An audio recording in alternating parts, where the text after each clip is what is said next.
तो एक तरीके से कह सकते हैं कि ये न केवल नशे के खिलाफ एक बहुत बड़ा प्रहार है जमशेदपुर पुलिस का,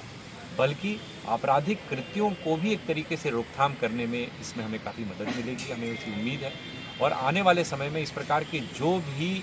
कारोबार करने वाले लोग,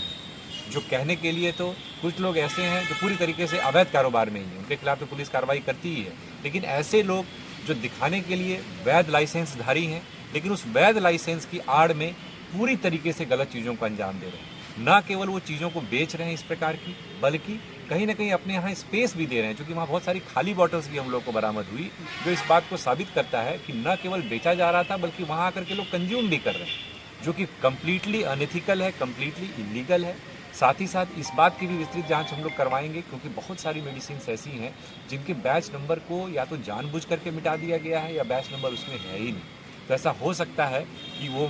जो है ओरिजिनल एक तरीके से आपको ड्रग नहीं, but that has to be investigated. Number 2, जिनके बैच नंबर्स हम लोग को अवेलेबल हुए हैं, उसमें हम निश्चित तौर पर अनुसंधान के दौरान इस पॉइंट पर जांच करेंगे कि आखिरकार इतने बड़े स्टॉक में कैसे इनके पास सप्लाई है, जबकि इनके पास न स्टॉक का ठीक से लेखा जोखा है, न तो प्रॉपर इन्वॉइसेस ये प्रस्तुत कर पाए हैं। तो ये एक सघन जांच का मामला है और तकरीबन हम कह सकते हैं कि अगर हम बाज़ार कीमत की बात करें तो 25 लाख से अधिक का ये टोटल जो माल बरामद हुआ है। घटनाएं जो भी घटित हुई हैं उसमें जो अपराधकर्मी शामिल रहे हैं उनके वो नशे की हालत में उन्होंने आपराधिक घटनाओं को अंजाम दिया, और जिसमें कि कई बार लिकर यानी कि शराब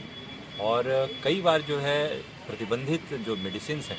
उनका सेवन करके भी आपराधिक घटनाओं को अंजाम दिया। पुलिस ने इसको लेकर के एक विशेष टीम का गठन किया, और उस विशेष टीम ने जब इंटेलिजेंस कलेक्शन किया तो उसमें एक तरीके से हम कह सकते हैं कि कुछ लोगों के नाम आए हैं, जिसमें कि सबसे बड़ा जो डिस्ट्रीब्यूटर या कह लें कि जो सेल करने वाला जो एक पॉइंट था, वो जिसके ऊपर छापेमारी की गई जिन दुकानों में, उनका नाम सामने आया। इसको लेकर के एक टीम का गठन किया गया, जो पहले सादे लिबास में जिन लोगों ने जा कर के वहाँ वेरीफाई किया तो पाया गया कि वो न केवल अपनी दवा दुकान से इस प्रकार की मेडिसिन, इस प्रकार के इंजेक्शन्स बेचता था, इस प्रकार के सिरप्स बेचता था, बल्कि अपने घर में भी उसने अच्छा खासा स्टॉक किया हुआ था। इसके अलावा एक ऑटो पार्ट्स की उसकी दुकान थी, उस ऑटो पार्ट्स की दुकान में बहुत सारा स्टॉक उसने रखा हुआ था। और तीसरा, एक और जगह पे हरिओम नगर में भी उसने एक अपने जो उसका अपना घर है, रेंटेड हाउस रेंट में दिया हुआ है, वहाँ पर भी उसने जो है एक तरीके से अपना माल काफ़ी सारा जमा करके रखा हुआ था। और ये भी मालूम चला कि इस व्यक्ति का आपराधिक इतिहास भी रहा है, और पहले भी 2015 और 2022 में इसी प्रकार के मामले में वो जेल जा चुका है। इसको लेकर के एक विस्तृत छापामारी की गई, जिसको कि जो पुलिस अधीक्षक नगर के जो प्रभार में है, पुलिस अधीक्षक ग्रामीण, वो लीड कर रहे थे कल, और तमाम डीवाईएसपीज, डीएसपी प्रोबेशनर, आईपीएस प्रोबेशनर और बाकी अन्य थाने के पदाधिकारी वगैरह सभी उसमें शामिल हुए। और एक बहुत बड़ी मात्रा में हम कह सकते हैं कि हम लोगों को वैसे ड्रग्स वहाँ से बरामद हुए हैं जो शेड्यूल्ड एच कैटेगरी में आते हैं, पूरी तरीके से प्रोहिबिटेड है। प्रोहिबिटेड कहने का मतलब ये है कि विदाउट प्रेस्क्रिप्शन और विदाउट रजिस्टर्ड फार्मासिस्ट की निगरानी में या मॉनिटरिंग में उन मेडिसिन को विदाउट प्रेस्क्रिप्शन नहीं बेचा जा सकता है। और ये एक तरीके से हैबिट फॉर्म करने वाली मेडिसिन है, मतलब एक बार अगर आप